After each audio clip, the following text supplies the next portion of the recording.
i'tidal. I'tidal. Tulisannya begini. I'tidal. Sebelum ke i'tidal, takutnya nanti lupa. Masih ingat gak teman-teman tadi yang salah yang datang ke Nabi? Gak deh? Terus kemudian turun ayat kan? Yang Quran surah 11 ayat 114, masih ingat? Jaga salatmu dengan baik. Setelah itu, apa yang terjadi? Ya, innal hasanati yudhibnas sayyiat. Kata Allah, enggak ada yang sempurna. Setiap orang pasti salah. Saya salah, pasti. Jadi kalau Anda cari kesalahan saya, pasti akan ditemukan. Antar pasangan, orang tua dengan anak, dengan tetangga, pasti ada salah. Tapi orang hebat itu adalah orang yang mampu membalik kesalahannya dengan kesolehan. Kalau pernah salah, segera tutup dengan yang baik. Nah, yang baik ini hasan namanya, sifatnya hasanah. Ayatnya turun, innal hasanati yudhibnas sayyiat. Maka rumus cepatnya dari Quran, kalau pernah salah, tutup langsung dengan yang soleh sesuai fungsi.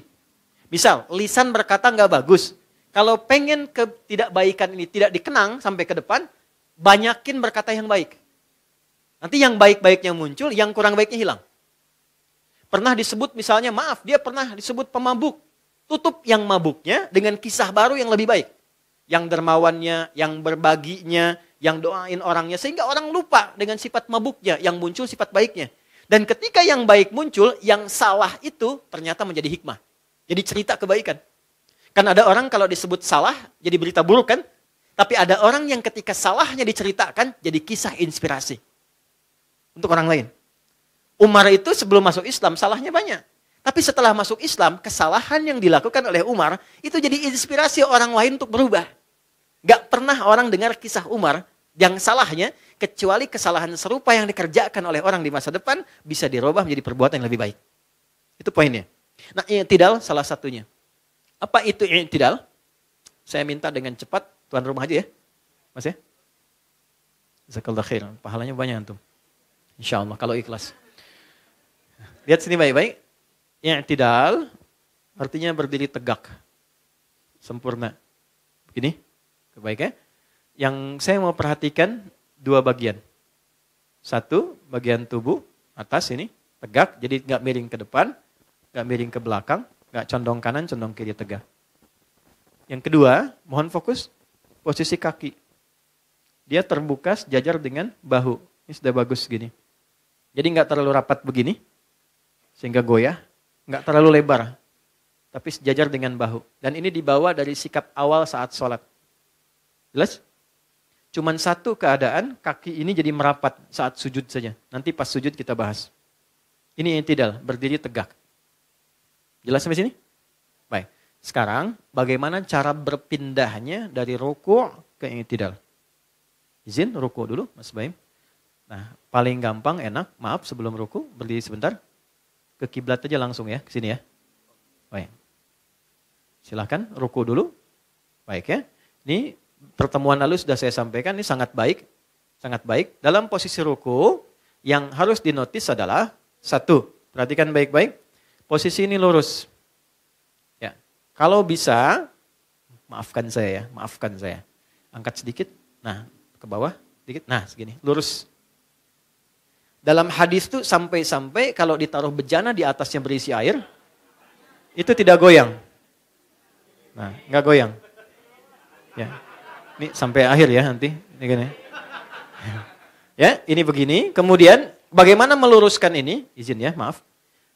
Tangan ini yang telapak, tempelkannya di lutut dan ditekan, nekan. Kalau tahu ini ditekan, ini bagian belakang akan tegang di sini. Ini otot-otot yang dipakai jalan, apa yang pegal hilang di sini. Ya, ini ditekan. Kalau ditekan pas di sini, ini pasti lurus. Tapi kalau turun sedikit, maaf mas, turun sedikit, bukan, tangannya turun sedikit. Terus, nah ini pasti corong. Naik di atas lutut, di paha misalnya, ke atas. Nah, ini pasti naik. Tapi kalau di lutut, bagaimanapun tingginya, pasti lurus. Jelas? Oke, ini sudah saya terangkan cara bacaan dan yang lainnya. Sekarang berdiri ya. Begitu sudah ruku, perhatikan. Jangan sampai berdiri, kata Nabi dalam hadisnya, jangan sampai berdiri kecuali engkau merasa tenang dulu. Tenang dalam ruku. Hatta tatma'inna raqi'ah. Sampai engkau merasa tenang dalam ruku. Ya, bahkan Nabi pernah disebutkan dalam riwayat, itu lama rukunya selama berdirinya. Kalau capek boleh berdiri dulu. Lama rukunya itu selama berdirinya. Dan ukuran berdiri Nabi itu yang standar 100 ayat Al-Baqarah. Yang paling sedikit. Ya. Yang di atas itu kurang lebih 5 juz 4 halaman sampai An-Nisa ayat 176. Artinya berdirinya. Maksud saya saking menikmatinya. Merasa sholat di hadapan Allah. Itu yang paling Nabi rindukan. Jadi yang paling dirindukan Nabi itu adalah saat-saat menghadap Allah. Maaf ya, teman-teman gak pernah ketemu anak misalnya atau teman. Udah lama gak ketemu, dia pergi keluar kota, keluar negeri, tiba-tiba kasih kabar, nanti aku pulang besok ya, mendarat di Suta jam 9. Kira-kira Anda datang ke bandara jam berapa? Jam 8. Mustahil. Ya. Yang paling dikangenin, yang gak pernah jumpa, kadang-kadang ada jam 7 udah di sana. Nunggu. Ya. Kita gak pernah lihat Allah. Tapi selalu dikasih. Kita selalu menghitung yang belum dapat, gak pernah menghitung yang sudah diberikan.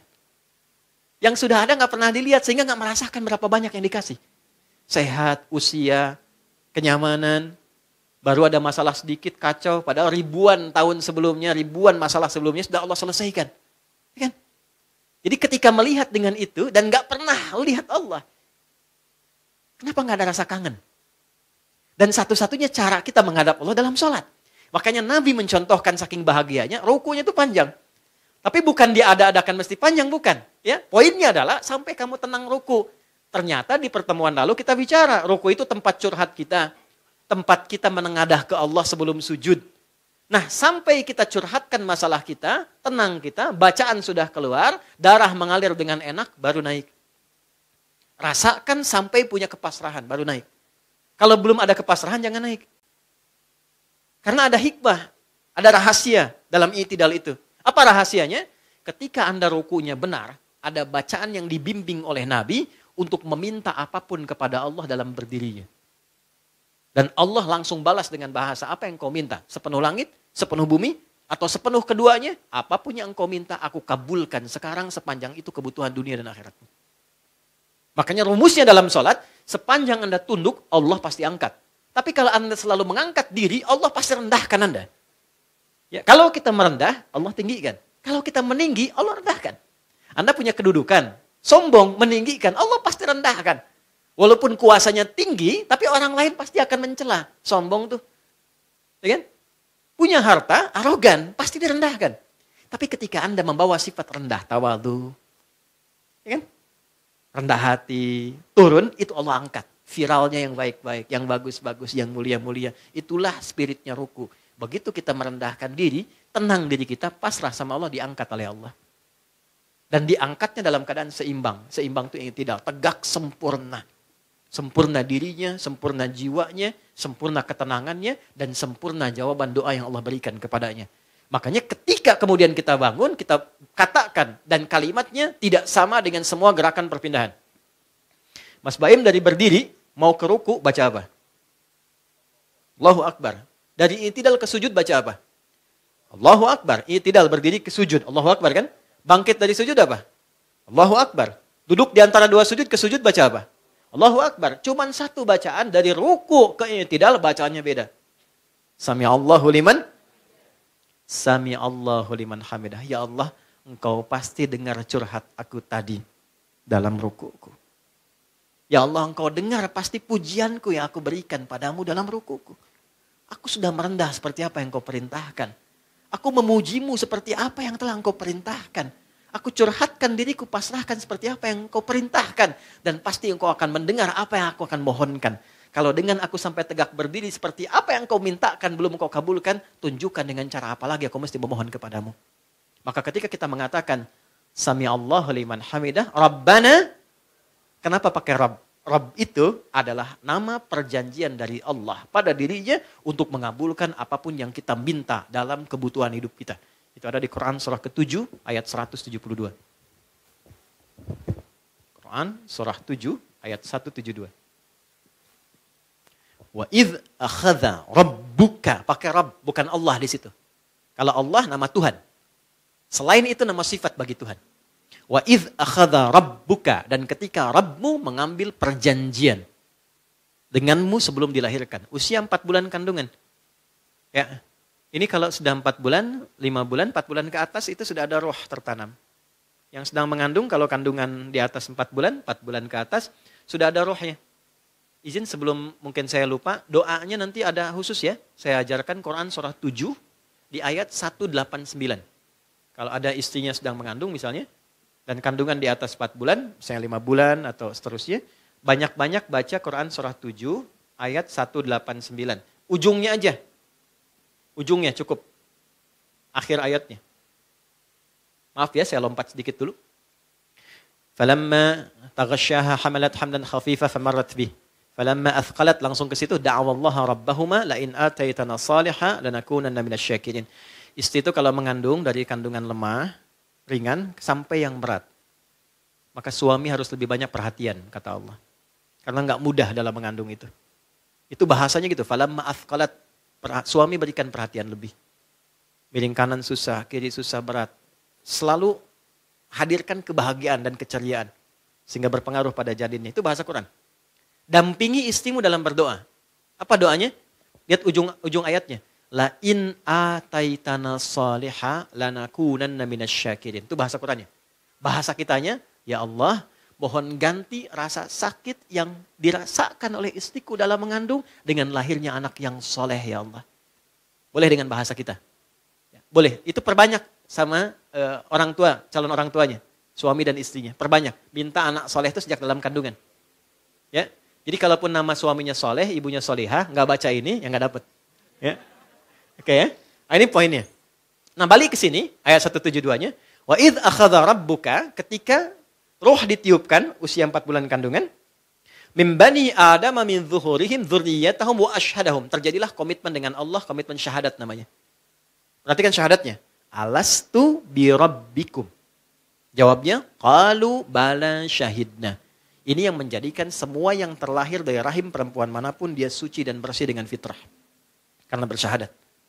Tapi perjanjiannya, kalau kamu menjaga syahadat ini, sampai kamu wafat, aku akan menjadi Rabb untukmu. Apa itu Rabb? Rabb adalah pemilik sifat rububiyah yang sempurna. Yang memperhatikan, memberikan kebutuhan. Kalau sakit dia yang menyembuhkan. Kalau butuh apa-apa dia yang memberikan. Kalau kemudian Anda salah dia maafkan. Kalau dosa dia ampuni. Semua sifat kebaikan diberikan. Itulah sebabnya ketika kita terlahir, kemudian kita konsisten menjaga dan punya kebutuhan sesuatu, kita panggil nama Allah dengan nama Rabb sebagai komitmen perjanjiannya.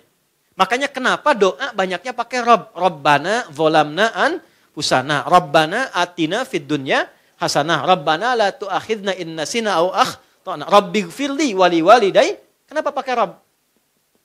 Karena itu adalah nama khusus bagi Allah sebagai komitmen perjanjian untuk menjawab doa. Dan itu satu-satunya dalam i'tidal. Begitu kita bangkit, ini bukan ilmu takatik ya. Sami Allahu liman hamidah, seperti tadi saya terangkan. Rabbana walakal hamd. Ya Allah, engkau berjanji dengan namamu akan mengabulkan apa yang aku minta. Sekarang aku telah tunaikan apa yang engkau minta. Dan aku puji engkau dengan komitmenmu untuk mengabulkan apa yang pernah engkau janjikan. Dijawab oleh Allah, mil as-samawati, wa mil al-ardi, wa mil ma syi'ta min syai'in ba'du. Engkau mau minta apa? Mil as-samawati, sepenuh semua 7 langit. Permintaanmu sepenuh langit. Wa mil al-ardi, engkau punya kebutuhan sepenuh bumi. Wa mil ma syi'ta, atau engkau punya kebutuhan sesuai kehendakmu di luar langit dan bumi. Min syai'in ba'du, setelah aku tawarkan sepenuh kebutuhan yang engkau mohonkan itu. Minta sekarang. I'tidal itu gak main-main. Kalau rukunya benar, kemudian kita berdiri tegak sebentar, baru mohon. Itulah sebabnya kenapa kunut baik nazilah ataupun yang subuh itu letaknya setelah i'tidal. Yang dijaharkan. Karena posisi yang terkabul di situ. Nah, peluang ini karena kurang informasi jarang dimanfaatkan. Padahal kita bisa curhat apa saja. Tapi tidak. Masih dengar? Teman-teman pernah dengar kisah viral nggak? Ada orang langsung berkata begini, sahabat. Karena tahu ilmu ini dia katakan begini. Hamdan katsiran thayyiban mubarakan fih. Itu bukan dari Nabi. Terdengar oleh Nabi. Begitu selesai sholat, Nabi komen. Ya, kalau Nabi sudah komen kan kita tinggal like and subscribe kan? Ya, nggak usah komen lagi kan? Ya. Siapa tadi yang bicara katanya? Semua diam, takut salah.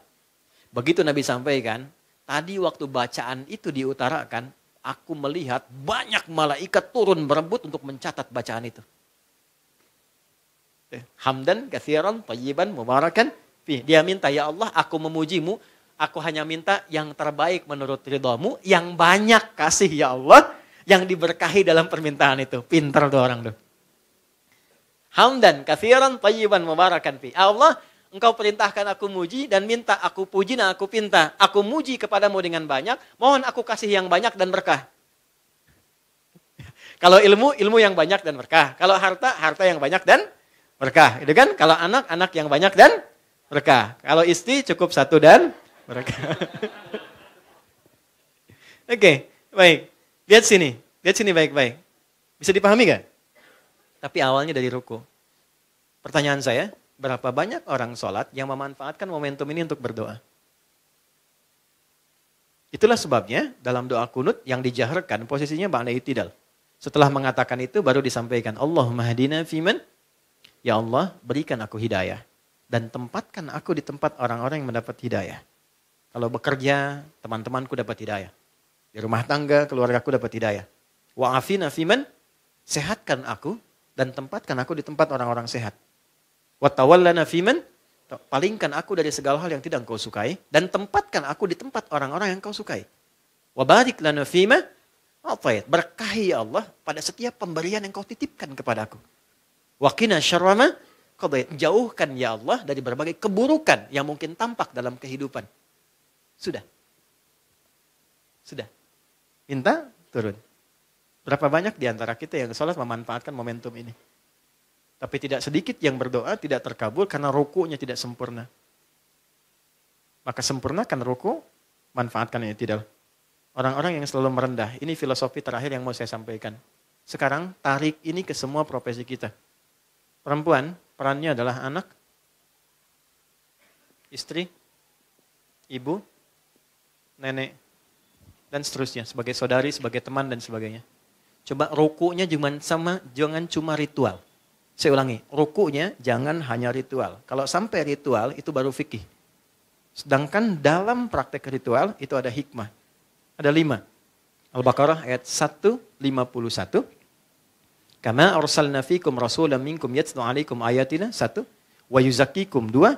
Wa yu'allimukumul kitaba 3. Wal hikmah 4. Wa yu'allimukum ma lam takunu ta'lamun 5. Semua ibadah itu 1. Mendekatkan kita kepada ayat. Mesti ada dalil, kenal Allah. Sholat tuh kenal Allah, bukan cuman gerak-gerak dan baca-baca. Nggak kenal, nggak khusyuk. 2, wa yuzakkikum, merubah kita lebih baik. Oke? Prakteknya nanti dalam akhlak. Makanya semua gerakan sholat melatih kita lebih baik. Jadi anak, nggak ada mantan ibu, nggak ada mantan ayah. Semua siapapun kita sekarang, ada atau tidak ayah ibunya, hidup atau wafat, tetap sebagai seorang anak. Ya. Dan diatur sempurna dalam Quran, baik itu muslim ataupun non-muslim. Tunduk. Jadi anak tuh ruku. Supaya Allah angkat kehidupan rumah tangganya menjadi baik. Ya, sepanjang orang tuanya masih ada, berikan bakti sempurna. Tunduk. Karena apa? Bukan karena orang tuanya, karena Allah perintahkan. Itulah ihsan. Karena Allah yang suruh. Kalau Allah nggak suruh, nggak harus saya lakukan. Tapi karena Allah suruh. Even itu orang tuanya misalnya belum muslim, tetap disuruh. Turun surat kok, surah 31, ayat 14 sampai 15. Ayat 15-nya itu dalam sekali. Wa in jahadaka ala an tusyrika bima laysa laka bihi ilmun fala tuti'huma wa sahibhuma fid dunya ma'rufa. Kalau engkau beda keyakinan dengan orang tuamu, engkau muslim, dia belum. Lihat bahasanya, dia belum, karena ada harapan bagi kita untuk mereka supaya menjadi muslim. Yang paling hebat apa? Kalau dipaksa pindah keyakinan, silahkan tolak dengan cara yang halus tanpa menyakiti. Tapi jangan putus hubungan dalam urusan dunia untuk mendakwahinya. Apa urusan dunia itu? Kalau dapat penghasilan, bagi. Kalau sakit, tengok. Kalau pegal, pijitin. Itu nggak diputus. Nggak diputus. Di mana ada ajaran agama begitu? Dan itulah ruku. Begitu kita turun, diangkat oleh Allah. Itu yang menjadikan kadang-kadang sinyal hidayah itu meresap ke dalam jiwa. Perhatian muncul. Persoalan hilang. Jadi kalau kita bisa merendah dalam setiap situasi, itu semua kesulitan itu jadi mereda. Problemnya kadang semua i'tidal. Ada masalah, anak i'tidal, ibu i'tidal. Suami i'tidal, istri i'tidal. Emang kenapa? Nah, nggak selesai. Mesti ada satu dimulai dengan ruku. Ini jadi istri, pasangannya suami. 3 ayat. Dan semua ayatnya bercerita tentang ruku dan i'tidal. 1, ini ayat viral yang dimulai saat akan menikah dan ditempel dalam surat undangan. Problemnya yang ngundang tidak baca. Yang diundang suruh baca. Ya kan? Itu ada surat Rum kan ayat 21. Ya kan? Wa min ayatihi an khalaqalakum min anfusikum azwajan litaskunu ilaiha wa ja'ala bainakum mawaddah wa rahmah. Ya kan? Itulah disingkat sakinah, mawaddah dan rahmah. Disingkat jadi sama. Nah, tempatnya musyawarah, ya. Belum ada kata sepakat ke musyawarah terus tuh. Lihat sini, samara, sakinah, mawaddah dan rahmah. Apa itu sakinah? Oke, saya mulai dengan 1 juta dulu. Saya serius. Naik 5 juta? Saya serius. Boskunya saya aja sekarang. 10 juta. Saya serius. Tenang? Belum. Umroh. Waktu habis sudah. Sakinah itu asalnya bukan tenang. Bukan tenang sakinah itu. Asalnya adalah kedamaian yang dilahirkan setelah selesai persoalan. Asal sakinah itu dari peribahasa Arab begini. Sakanatis syajaratu idza dhahabatir rih. Paham? Tidak. Ini pohon. Ini ada dahannya. Saya nggak pandai menggambar, mohon maaf. Ada angin kencang. Biasanya kalau angin makin kencang, goyang kan? Ya. Nah, ketika anginnya telah pergi, pohonnya kemudian tegap kembali, dahannya tegak kembali dan tenang, inilah sakinah. Sakanatis syajaratu, tenang pohon dan dahan itu, idza dhahabatir rih, ketika angin yang menerpa itu tenang, pulang, hilang kembali. Sakanatis safinatu idza dhahabatil amwaj. Kapal itu tenang, tidak bergoyang lagi ketika ombak yang menerpanya pergi. Allah kirimkan angin untuk membuat dahan ranting atau ranting di pohon ini, untuk dia bergoyang atau untuk lebih kuat? Lebih kuat. Semakin kencang, semakin bertahan, semakin kuat kan? Akarnya kuat, batangnya kuat, rantingnya kuat. Allah kirimkan gelombang-gelombang di lautan itu menerpa kapal, semakin goyang, semakin diriset kan? Ya kan? Bikin semakin lebih bagus, lebih kuat. Ini gambaran. Inilah sebabnya kenapa gambaran ini seringkali dibawa dalam kehidupan rumah tangga. Bahtera rumah tangga. Kalau disebut bahtera pasti ada ombaknya. Kalau Anda berumah tangga nggak pengen punya masalah, itu mustahil. Jadi ketika memutuskan saya terima nikahnya, si fulan dan si fulan, binti fulana, dengan mas kawin sekian dibayar tunai, artinya Anda siap masuk bahtera, siap menempuh masalah. Jadi nggak mungkin ada rumah tangga yang tidak ada masalah, itu mustahil. Nabi aja yang dijamin masuk surga. Ayat surga 1 surat turun Al-Kautsar. Dekat dengan Allah, dipuji oleh Allah, akhlaknya Quran, tetap ada masalah. Anda bukan Nabi, Rasul bukan. Ayat surga nggak ada sampai sekarang untuk kita. Ya kan? Nggak ada pujian langsung dari Allah untuk kita. Lalu menikah, nggak pengen punya masalah, itu mustahil. Jadi ketika kita menikah, ya Anda dengan pasangannya masing-masing, menikah, dan ada masalah, itu artinya apa? Artinya rumah tangga kita benar menurut Allah. Gitu. Kan? Alhamdulillah. How's it? Alhamdulillah. Oke? Jadi kalau punya masalah, itu benar. Nah, tapi poinnya bagaimana mengolah masalah jadi sakinah itu. Itu yang belum dalamnya, itu belum sampai situ. Kalau menemukan masalahnya, oke sampai situ. Sakinahnya bagaimana? Karena kan prinsip dasarnya begini, ada masalah, mesti berubah jadi sakinah. Itulah rumah tangga. Kalau cuma masalah, nggak ada sakinahnya, itu pisah. Ini tangganya, ini rumahnya. Gitu. Itu terus keinjak. Tangga kan diinjak. Keinjak terus, tapi nggak pernah mendapatkan kenyamanan berada di rumah. Ini disatukan, itu ada filosofinya. Kita keinjak, tapi belajar dari injakan itu untuk menapak sesuatu yang lebih tinggi. Dan ke atas itu kan kepada Tuhan. Makanya ayat keduanya muncul. Apa ayat keduanya? Quran surah 4. An-Nisa. Ayat 19. Dan hebatnya, kenapa adanya di An-Nisa? Dan suratnya kenapa surat perempuan, bukan laki-laki? Karena dalam kehidupan rumah tangga, yang sering merasakan beban hidup dalam kehidupan rumah tangga itu lebih banyak terpendam pada perempuan dibandingkan laki-lakinya.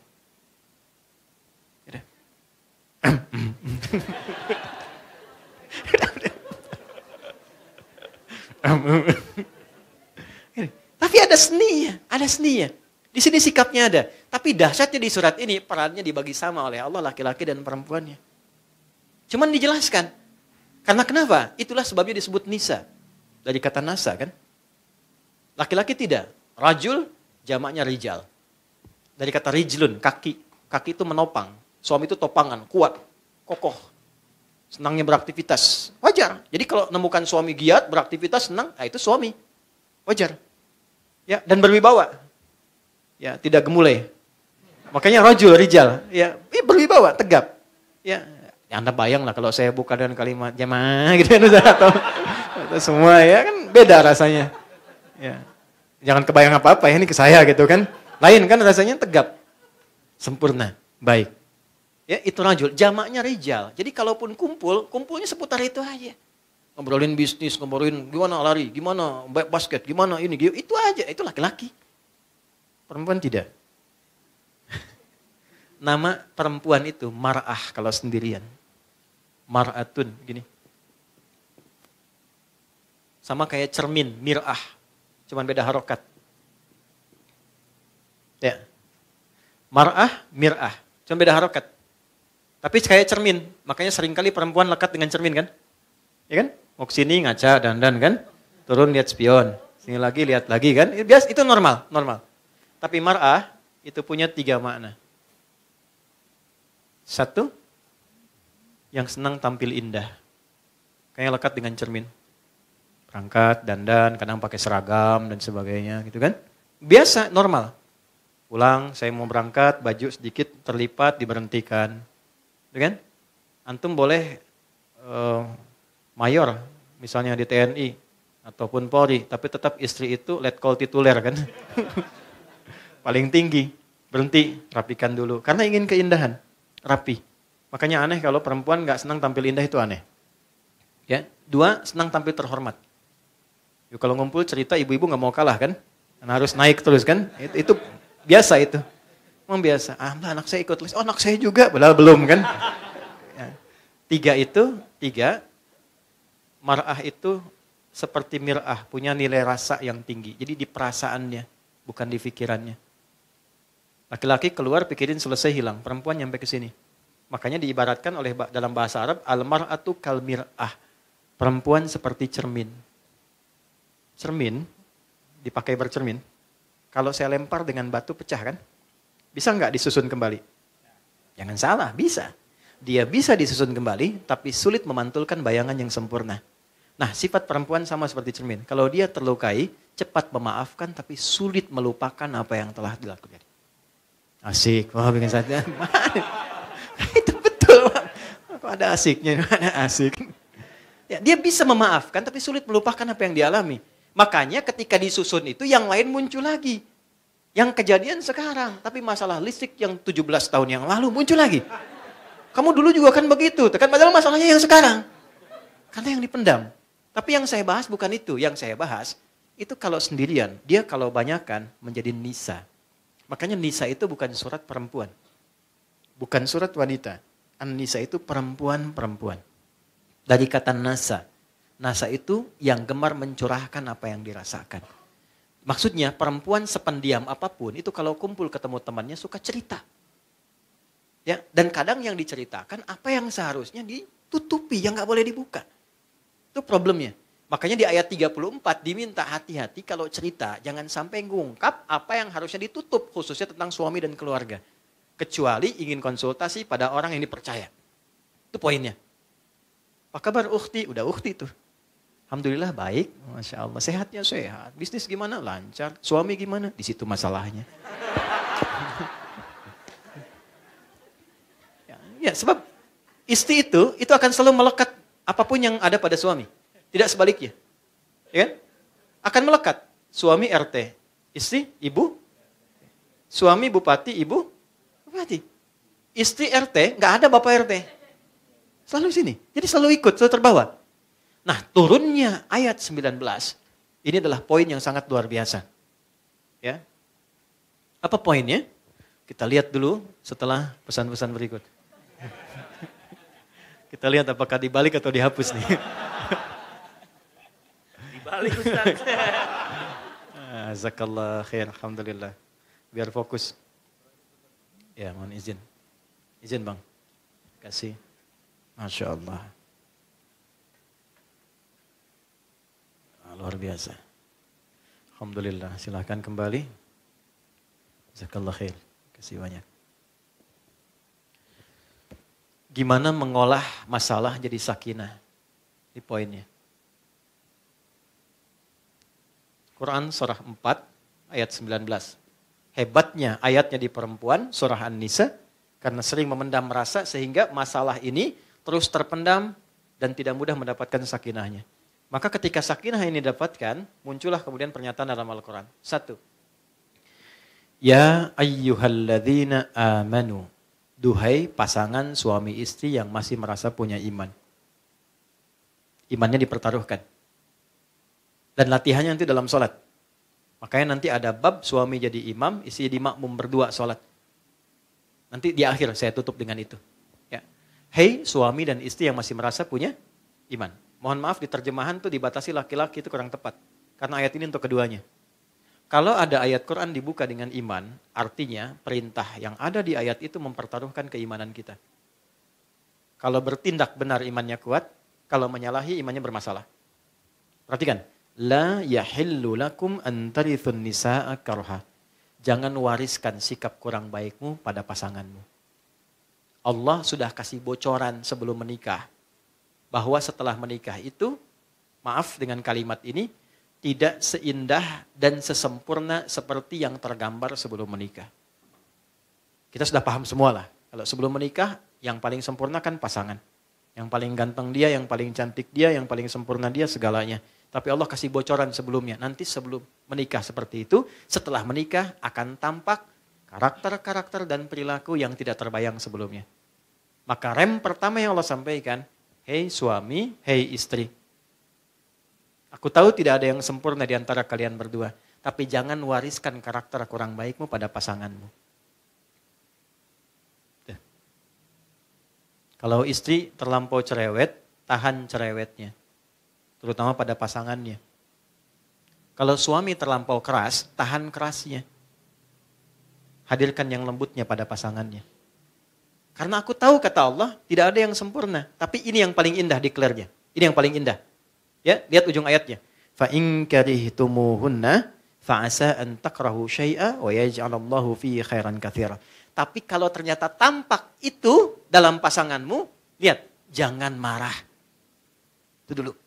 Kalau pengen sakinah itu dulu satu, jangan marah. Misal, ini suami, ini istri. Tiba-tiba pada diri suami tampak satu sikap yang gak disukai istri, yang gak nampak sebelum menikah. Atau di awal-awal saat awal nikah gak kelihatan. Tiba-tiba nampak. Kata Quran apa? Kata Allah, jangan marah dulu ya. Jangan buka celah untuk setan datang. Ada setan khusus yang memang menggoda kehidupan rumah tangga aja. Misinya cuma satu. Memecah belah hubungan rumah tangga. Namanya Dasim. Perempuannya Dasimah. Oke, muslim, muslimah, mukmin, mukminah. Dasim. Dasim itu tugasnya gimana caranya ribut terus suami istri. Padahal yang gak wajar. Ada yang wajar yang mesti dipertentangkan. Yang maksiat, yang ngajak keburukan, boleh didebat. Dengan cara yang elok, boleh keras dengan cara yang benar. Tapi pada yang gak wajar, kok bisa bertengkar? Gitu. Persoalan sepele jadi besar, terus jadi kencang, kuat. Itu ada satu khusus yang provokasi. Itu ada di Quran surah 2, ayat 102. Dan itu dia bertugas sejak era Nabi Sulaiman alaihissalam. Janjinya. Quran surah 2, ayat 102. Diungkap di era Nabi Sulaiman, dimulai sejak zaman Nabi Adam. Jelas? Baik. Perhatikan, yufarniquna bihi bainal mar'i wa zawji wattaba'u ma tatlu syayatinu ala mulki Sulaiman di atas sampai ke kalimat yufarniquna bihi bainal mar'i wa zawji. Di rumah tangga gimana caranya pecah terus tuh, rame terus, ribut terus. Sampai enggak enak apapun. Maka Allah turunkan jalan ya sebelum itu terjadi. Kalau engkau dapatkan pasanganmu, dia berperilaku hal yang kurang wajar bagimu dari karakternya, satu, jangan marah dulu kata Allah. Yang paling indah apa? Yang paling indah. Sabar dulu, ini bahasa tafsirnya ya. Karena aku pasangkan dia denganmu, karena kelebihanmu itulah yang menyempurnakan kekurangannya. Gitu. Saya dipasangkan pada istri saya, karena kekurangan saya yang sempurnakan istri saya. Bukan pada perempuan lain. Begitu sebaliknya. Kekurangan di istri, saya yang disempurnakan. Saya tuh paling nggak pengen datang ke talk show tentang keluarga. Kenapa? Karena saya harus menjaga kehormatan istri dan keluarga saya dengan pertanyaan-pertanyaan yang mungkin bisa mengungkap hal yang tidak seharusnya. Karena itu kalau dialog, saya ditanya, Ustadz, apa yang paling gak suka dari istri? Saya katakan, saya semua suka. Karena Allah jadikan saya pasangannya untuk menyempurnakan kekurangannya. Gitu. Itu poinnya. Jadi jangan marah. Satu dulu itu. Karena Allah titipkan, mungkin bagi Anda suami senang marah, titipkan pada istri. Ini sabar, berapa tahun dia sabar? Kalau pada orang lain mungkin selesai. Tapi dititipkan pada pasangan ini karena ini yang mampu bisa menahannya. Ini yang menyempurnakannya. Nah kalau sudah mendapatkan istri yang semacam ini, syukuri kepada Allah dengan menurunkan tensinya. Kenapa? Karena belum tentu kalau berpisah dengan dia bisa mendapatkan yang setabah ini. Yang sebaik ini. Kalau sudah didapatkan yang begini, ini rumus ini didapatkan di ayat berapa? Ya di ayat 7 sampai 10, di surat berapa? Surah 91. Quran surah 91 Asy-Syams ayat 7 sampai 10.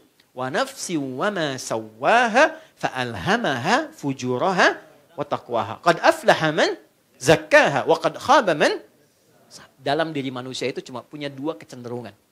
Satu sifat baik, takwa.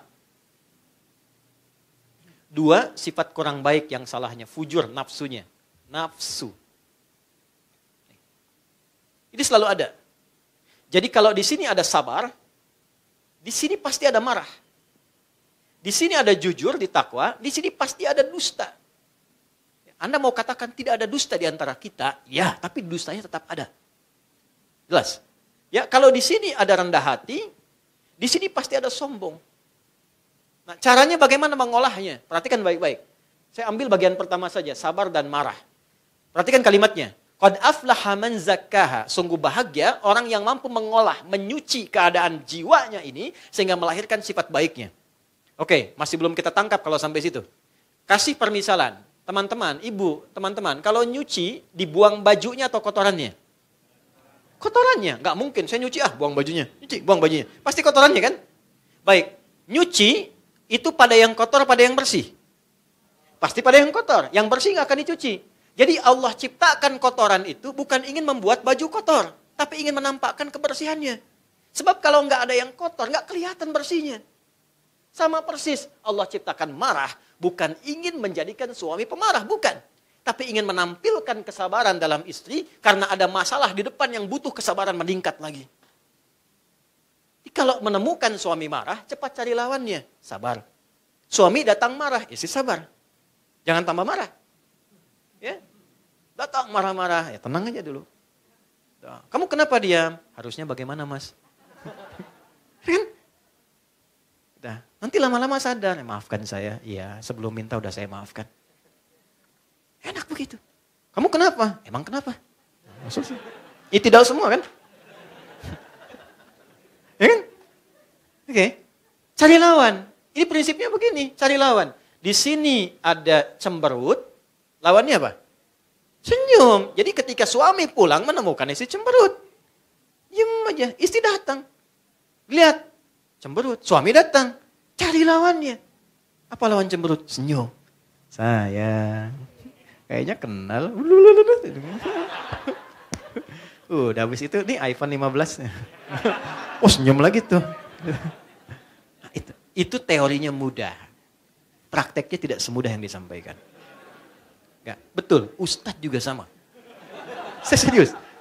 Makanya jarang kan ada Ustadz ceramah buat istrinya kan? Ini live gak? Assalamualaikum. Oke? Ini gak mudah. Nah ini yang menjadikan dan mengantarkan pada sakinah. Kalau gak begini susah. Keluhan terus capek. Makan gak enak. Pikiran. Capek. Gak ada hubungannya dipikirin lagi. Capek kadang-kadang anak korban. Ya, papa diam kamu. Padahal dia udah nunggu udah tadi bikin karya. Ya, mas, ada tas saya gak yang hitam di bawah gak? Enggak, karena saya ingat disimpan di bawah jok. Saya tuh selalu bawa di tas hitam. Di tas itu ada kertas. Kertas itu selalu bawa kemanapun. Kenapa? Satu kali saya pulang dari dakwah, cukup malam, ternyata 2 anak kami menyambut. Nomor 2 dan nomor 3. Usianya dulu masih kecil lah waktu dia bikin itu. Ternyata dia bikin gambar. Gambar Sosok lagi pergi pakai peci, dia tulisin Buya sedang mengajar. Terus dua anak ini menunggu. Dia tulis di atasnya, terima kasih ya Allah, engkau kirimkan Buya terbaik untukku. Buya, engkau adalah ayah terbaik untukku. Lalu dia titipkan, Buya nanti buka ya, salam. Kita ketemu main. Itu saya bawa, saya pegang. Itu yang menjadikan kita nggak berhak marah sama anak. Nggak bisa. Anda boleh jadi apapun di luar. Direktur silahkan, manajer silahkan, orang hebat silahkan. Mau jadi apapun silahkan. Tapi ketika ke rumah, istri Anda menginginkan suami. Anak Anda menginginkan ayah. Nggak usah dibawa sifat di luar, bawa aja sifat di dalam. Itu. Saya ini di rumah teman-teman, nggak pernah saya disebut ustadz, syekh, kiai, nggak pernah. Demi Allah saya katakan, nggak pernah seumur-umur saya pulang ke rumah, anak saya nyambut, kiai, nggak ada. Saya pengen ayahnya. Amil itu yang sekarang 11 tahun, itu 2 tahun, tunggu saya. Jadi janjiannya kalau saya mengajar, istri saya cerita tentang saya. Buya mengajar, supaya Allah senang. Kalau Allah senang, kita dapat kebaikan. Nanti gantian, kalau saya pulang, saya main, nanti saya cerita tentang istri saya. Bunda di sini sayang, nemenin kakak dan sebagainya. Nanti kalau Buya sedang mengajar, harus sayang bunda dan sebagainya. Itu ketika diceritakan, pulang ditunggu teman-teman. Tunggu, saya pulang setengah 11 waktu itu, dia tunggu. Di luar. Begitu saya buka, Buya, dia peluk. Main bola yuk, main bola kita. Udah selesai bola, main kuda yuk, main kuda. Sampai tidur di pangkuan. Karena dia pengen ayahnya. Dia gak peduli, apakah ayahnya ustadz, kiai gak peduli. Dia pengen ayahnya. Istri pengen suaminya, suami pengen istrinya. Jadi kalau ingin mendapatkan sakinah, memang secara konseptual ideal. Secara praktikal kembali pada niat dan tujuan kita. Itu poinnya. Jadi begitu pulang, kalau pengen ini, nih jangan cari kekurangan, karena percuma pasti dapat. Jadi kalau satu mengungkap, yang lain membalas, pasti akan dapat semua. Tapi kalau satu i'tidal, yang satu ruku, Allah turunkan tensinya. Yang terjadi apa? Semua sama-sama sujud. Itulah sebabnya ketika i'tidal selesai, semua sujud. Dan tidak ada masalah rumah tangga selesai dengan indah, kecuali ketika suami dan istri sujud bersamaan. Yang satu jadi imam, satu jadi makmum. Itulah yang dijadikan di ayat ke-18 di surah 51. Kalau Anda ingin mendapatkan sakinah tiap hari, coba bangun malam, suami istri, walaupun gak terlampau malam. Setelah selesai, wabil asharihum yastaghfirun. Menjelang subuh, dua-duanya saling mengoreksi diri. Suami minta maaf ke istri minta maaf ke suami. Kalau sudah ada keluarga lebih enak lagi. Sayang, maafkan aku ya. Aku mungkin belum jadi suami yang baik sampai hari ini. Ayah yang baik. Allah titipkan aku membersamai kamu. Mohon maafkan karena memang gak ada yang sempurna. Kalau aku pulang hari ini terlebih dulu kepada Allah, mohon ridho dengan semua sikapku. Dibalas lagi. Aku yang banyak salah mas. Begini. Itu semua. Begitu selesai. Astagfirullah ya Allah. Mohon ampun ya Allah. Minta maaf ya Allah. Sujud. Selesai. Gak percaya silakan. Bedakan rasanya. Rasakan bedanya. Pasti akan terasa bedanya. Itu. Gitu ya. Enggak, tapi ini nyata. Ya. Yang terakhir, ayat ketiga itu, Quran surah ke-17. Ayat 23 sampai 27. Kompak dengan orang tua. Ya, kunjungan. Datang. Ajak istri, temuin orang tuanya suami. Kalau sudah meninggal, ke kuburan. Ziarah. Nanti sebaliknya, pekan depan, bulan depannya lagi. Kemudian suami ajak keluarganya istri. Supaya dapat pencerahan. Kan yang nikahkan wali dari keluarga. Wali itu kan bukan cuman bukan cuman menikahkan selesai, tidak. Tapi mendampingi, membimbing harmoni, menemani. Itu poinnya. Dan ternyata mendekatkan pada orang tua itu lebih memberikan capture kepada kita kebahagiaan yang nyata. Lihat orang tua itu malu kalau berantem depan orang tua. Malu kalau nggak kompak. Nah, sifat malu itu yang diakumulasikan membuat kita mengoreksi diri. Maka tidak jarang terkadang ada suami istri yang menjadi lebih baik ketika sering bersilaturahim dengan kedua orang tuanya. Belajar, cerita. Ya, istri saya cerita tentang ayah ibunya, saya cerita tentang ayah ibu saya. Ngobrol sama-sama. Lalu berdoa. Yang paling indah kalau satu meninggal, sujud, berdoa bareng-bareng, nangis sama-sama. Itu paling enak. Ya. Memang kelihatan ideal, karena Allah yang turunkan. Tapi menjadi praktikal untuk kita, bergantung pilihannya pada kita semua. Karena itu ditutup kalimatnya di ayat 19 tadi, di Quran surah 4. Fa'asa an takrahu syai'a wa yaj'alallahu fihi khairan katsira. Mungkin kau enggak suka dengan masalah yang aku kirimkan, tapi kalau engkau bisa mengolahnya, aku kirimkan limpahan karunia yang banyak yang membahagiakan kehidupan keluargamu. Jangan marah. Rukulah dulu. Setelah itu koreksi masing-masing. Benar enggak niat nikahnya? Sayang enggak? Betul enggak dengan akadnya? Ya, karena yang paling penting adalah Allah declare-nya jelas. Ini titipan saya untukmu, bukan sekedar pasanganmu. Yang nitipkan Allah, yang tanya Allah. Jadi ketika Anda melukai pasangan, Allah melukai orang ya yang telah menitipkan kepada Anda dari orang tua dan yang telah menciptakannya Allah Subhanahu wa taala. Itu poinnya. Dan ini wasiat Nabi SAW sebelum meninggal. Ya. Ittaqullaha fin nisaikum. Hai para pasangan suami istri saling bertakwa kepada Allah. Tautkan dirimu sama Allah kalau pengen sakinah. Kalau pengen hartanya cukup melimpah, tautkan sama Allah. Kalau pengen rahmah, tautkan sama Allah. Kalau pengen terjaga, ini poinnya. Jadi sholat itu bukan hanya ibadah ritual yang membuat kita terkoneksi dengan Tuhan. Tapi lebih dari itu pancarannya membuat kita bahagia dalam berkeluarga. Tenang dengan teman-teman. Damai dalam kehidupan. Melihat semua orang tuh baik. Saya heran kenapa harus ada prasangka yang gak baik gitu. Ya. Saya dilatih oleh guru, oleh orang tua, lihat orang semua baiknya. Kalau pernah salah, gak ada yang sempurna. Saya aja salah kok. Saya paling senang kalau ada orang, Ustadz saya mantan napi, alhamdulillah. Kasih senyum yang sama, baik. Pernah ada orang cari saya ke Bekasi, kaget semua. Izin Pak, saya adalah mantan pembunuh yang dipenjara di sini, saya ingin ketemu Ustadz Adi. Oh gak ada yang kasih akses. Tiba-tiba Allah kasih jalan papasan, Ustadz nangis peluk. Alhamdulillah Ustadz, saya tobat karena Allah, gini. Saya ceramah Ustadz, ini bukan ceramah saya, Allah yang kasih, alhamdulillah. Dah, jadi teman, jadi sahabat, nggak ada yang sempurna. Jadi kalau kita ngelihat semua teman kita baik, insya Allah Allah kasih jalan. Tapi ada ruang, di rumah tangga pun nanti nggak sama keadaannya. Ada yang mendekatkan kepada kebaikan, ada yang terus ngajak maksiat, ada babnya masing-masing, sampai bab puncaknya. Bab tentang tolak, bab tentang macam, itu ada babnya semua. Sampai bab puncaknya. Kalau kita ikutin semuanya, nah poinnya satu. Keduanya itu punya niat yang baik untuk berubah. Itu ada di Quran surah 4 ayat 35. In yurida islaha yuwaffiqillahu bainahuma. Kalau keduanya punya niat berubah, itu pasti akan dipersatukan. Tapi kalau niat itu enggak ada, tetap mempertahankan egonya, maka nanti pelan-pelan tuh diarahkan sampai ke puncaknya. Sampai ke akhirnya. Nah ini ruku' dan i'tidal. Halo? Kenapa dia begini? Ya, baik-baik ya semuanya ya. Ya, baik-baik, sehat-sehat. Ya kita diciptakan baik, diciptakan juga damai, diciptakan tenang, maka tugas kita membentuk ketenangan dan kebaikan itu. Setelah itu kemudian apa? Sujud. Dan tidak ada posisi paling indah kecuali saat sujud. Sujud itu banyak bentuknya.